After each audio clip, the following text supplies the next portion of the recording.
요즘 비트코인 시장, 뭐랄까, 마치 태풍의 눈 안에 들어와 있는 것 같지 않으세요? 아, 태풍의 눈이요? 네. 가격은 딱 10만 달러에서 10만 5천 달러 사이 이 좁은 공간에 갇혀서 사방은 고요한데 왠지 모르게 곧 엄청난 게 올 것 같은 그런 느낌이 드는 거죠. 정말 딱 맞는 비유네요. 많은 분들이 시장 지루하다, 숨만 죽이고 있다 이렇게 느끼는 바로 지금 저희가 오늘 풀어볼 미스터리가 바로 이겁니다. 네. 모두가 잠들었다고 생각하는 이 시장의 수면 아래에서 대체 누군가는 왜 역사에 남을 만한 규모의 쇼핑을 하고 있는 걸까요? 그쵸. 지금부터 그 범인, 아니 고래의 흔적을 한번 같이 따라가 보시죠. 네, 좋습니다. 지금 시장은 정말 겉으로 보이는 가격표랑 블록체인에 실제로 기록되는 행동이 완전히 다른 말을 하고 있거든요. 완전히 다른 말이요? 네, 아주 기묘한 상황이에요.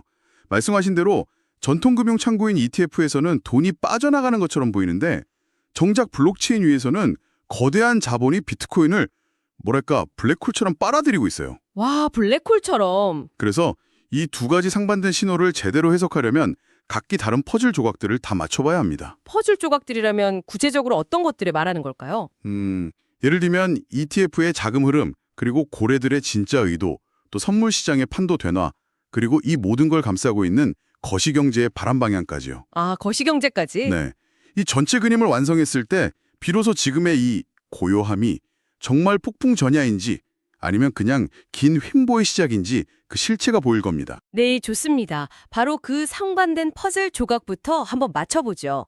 일단 눈에 딱 보이는 첫 번째 조각은 ETF 자금 유출이에요. 그렇죠? 최근 데이터만 보면 사실 분위기가 썩 좋지는 않아요. 비트코인 현물 ETF에서 하루 만에 2억 7,800만 달러가 순 유출됐고 이더리움 ETF도 1억 8,400만 달러가 빠져나갔어요. 네, 맞아요. 재미있는 건 솔라나만 조금 들어왔다는 건데 어쨌든 이것만 보면 꼭 전통 기관 투자자들이 이제 그만 팔고 나가자 하는 것처럼 보이잖아요. 그렇죠. 단기적인 시장 심리를 보여주는 데이터로서는 충분히 그렇게 해석될 여지가 있죠. 네, 일부 기관들의 포트폴리오 조정일 수도 있고 아니면 단기 차익 실현 물량일 수도 있고요. 하지만 그게 이야기의 전부는 아니라는 게 중요해요. 바로 그 지점입니다. 왜냐하면 두 번째 퍼즐 조각은 완전히 다른 그림을 보여주거든요. 어떤 건가요? BRN 리서치 데이터를 보니까 이번 주에만 무려 4만 5천 개의 비트코인이 새로 매집됐다는 거예요. 4만 5천 개요? 네, 지금 가격으로 치면 이게 4조 6천억 원, 정말 어마어마한 규모인데 심지어 2025년 들어서 두 번째로 큰 주간 매집량이래요. 와, 정말 엄청나네요. 그러니까 한쪽에서는 돈이 빠져나가는데 다른 한쪽에서는 역대급으로 쓸어담고 있다니 대체 이게 어떻게 된 일이죠? 바로 그 충돌 지점이 지금 시장을 이해하는 핵심입니다. 핵심. 그리고 단순히 샀다는 사실보다 더 중요한 게 있어요. 그들이 산 비트코인을 어디로 옮겼냐는 겁니다. 어디로 옮겼는지가 중요한가요? 네, 대부분이 거래소에서 콜드 월렛으로 이동했어요. 그냥 보관 장소로 옮긴 거 이상인가요? 그럼요. 이건 단순한 이사가 아니라 일종의 선언이라고 봐야 합니다. 선언이요? 네. 거래소 지갑은 언제든 팔 수 있도록 내놓은 판매대 같은 곳이에요. 그렇죠. 바로바로 거래할 수 있으니까. 반면에 콜드월렛은 인터넷과 완전히 분리된 개인 금고죠. 여기에 비트코인을 넣는다는 건 나는 당분간 이 비트코인을 팔 생각이 전혀 없다는 아주 강력한 의사표현이에요. 팔 생각이 없다. 단기 시세 차익을 노리는 게 아니라 최소 몇 년은 내다보는 장기적인 가치 저장 수단으로 보고 있다는 가장 확실한 증거죠. 그러니까 이건 변덕스러운 단기 투자자가 아니라 거대 자본의 묵직한 확신을 보여주는 신호인 셈입니다. 알겠습니다. 와, 정리가 되네요.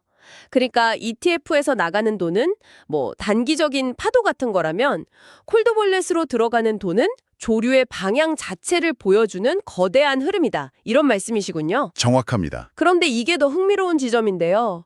고래들이 이렇게 조용히 금고를 채우는 동안 시장의 다른 한쪽에서는 완전히 아수라장이었다면서요. 선물 시장 말이에요. 네, 그리고 그 아수라장이라는 표현이 정말 정확해요.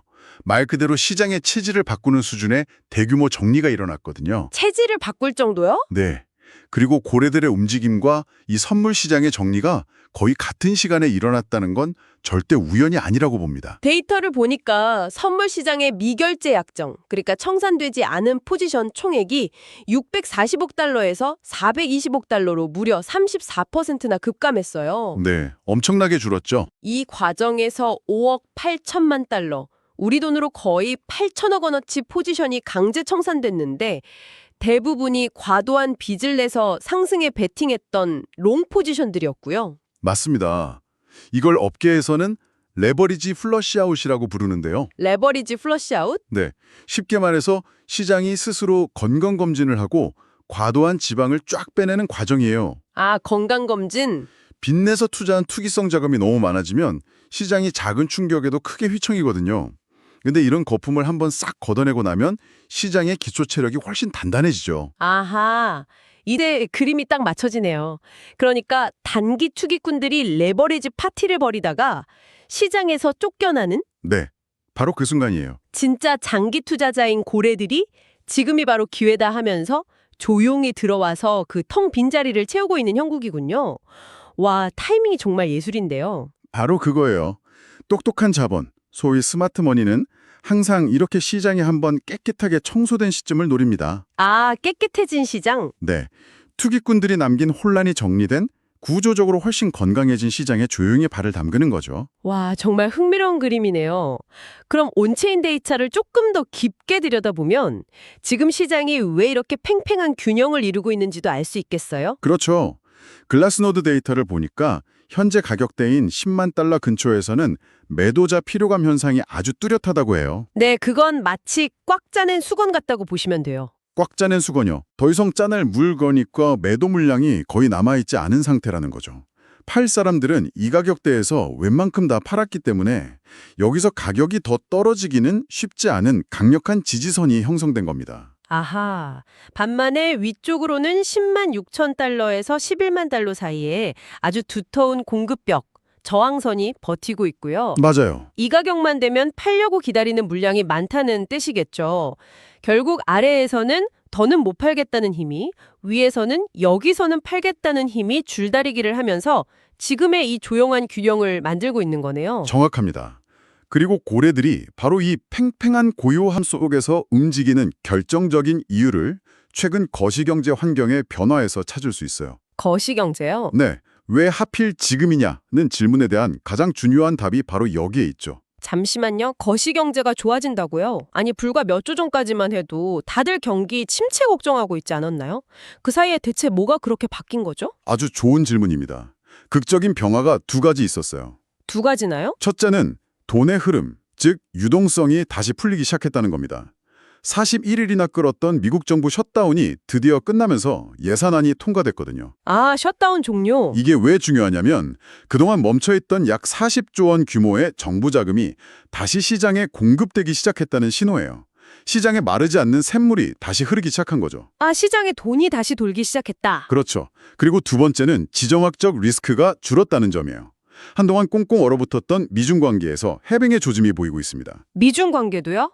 네, 최근 중국 상무부에서 이례적으로 미국과 협력할 부분이 많다는 식의 유화적인 발언을 내놨죠. 이건 글로벌 시장의 가장 큰 불확실성 중 하나가 걷히고 있다는 의미예요. 아, 즉, 고래들 입장에서는 정치적 불확실성은 줄어들고 시장의 유동성은 늘어나는 그야말로 최적의 타이밍이 열린 셈이죠.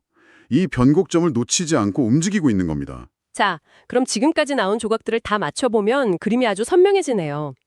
단기 투기꾼들은 레버리지 파티를 벌이다 시장에서 쫓겨났고 네, 정리됐죠. 그 깨끗해짐 자리를 진짜 장기 투자자인 고래들이 채우고 있어요. 때마침 거시경제라는 든든한 바람까지 불어오기 시작했고요. 그렇죠. 그런데도 여전히 ETF에서는 돈이 빠져나가고 가격은 제자리 걸음이란 말이죠. 이걸 종합하면 시장은 지금 다음 방향을 정하기 위한 일종의 재정비, 리셋 단계에 들어섰다. 이렇게 봐야겠네요. 네, 아주 정확한 정리입니다. 하지만 아직 샴페인을 터뜨리기엔 좀 일러요. 아, 리스크 요인도 있나요? 그럼요. 분명히 남아있죠. 예를 들어 만약 ETF에서의 자금 유출이 일시적인 현상이 아니라 하나의 추세로 굳어진다면 단기적인 매도 압력은 계속될 수밖에 없어요. 그럴 수 있겠네요. 또 이제 막 좋아지기 시작한 거시경제 환경이 다시 흔들릴 가능성도 있고요. 무엇보다 아직은 다른 기관 투자자들이 본격적으로 다시 들어오고 있다는 뚜렷한 신호는 보이지 않습니다. 그렇다면 지금 상황을 추세 전환이라고 단정하기는 어렵다는 말씀이시군요. 맞아요. 추세 전환이 확정됐다기보다는 상승과 하락을 결정할 거인들의 힘겨루기가 벌어지고 있는 상태라고 보는 게 가장 정확해요. 힘겨루기 상태. 네. 그리고 이 줄다리기의 방향을 결정할 가장 중요한 열쇠는 바로 지금 우리가 계속 이야기한 고래들의 축적이 될 겁니다. BRN의 한 애널리스트가 이런 말을 남겼어요. 가장 큰 포지션은 가장 조용한 구간에 만들어진다.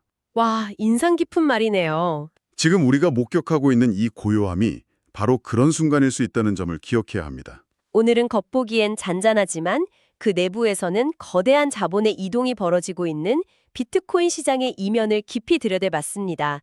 표면적인 가격 움직임 너머에 있는 구조적인 변화를 읽는 것이 얼마나 중요한지 다시 한번 느끼게 되네요. 네, 맞습니다. 시장의 방향은 아직 어느 쪽으로도 정해지지 않았어요. 하지만 한 가지는 분명해 보입니다. 거대한 자본이 무언가를 조용히 준비하고 있다는 것. 네. 아마 여러분이 스스로에게 던져봐야 할 질문은 이것일 겁니다. 이 고래들은 지금 어떤 미래를 보고 있기에 이토록 조용히 그리고 이토록 대담하게 움직이고 있는 걸까?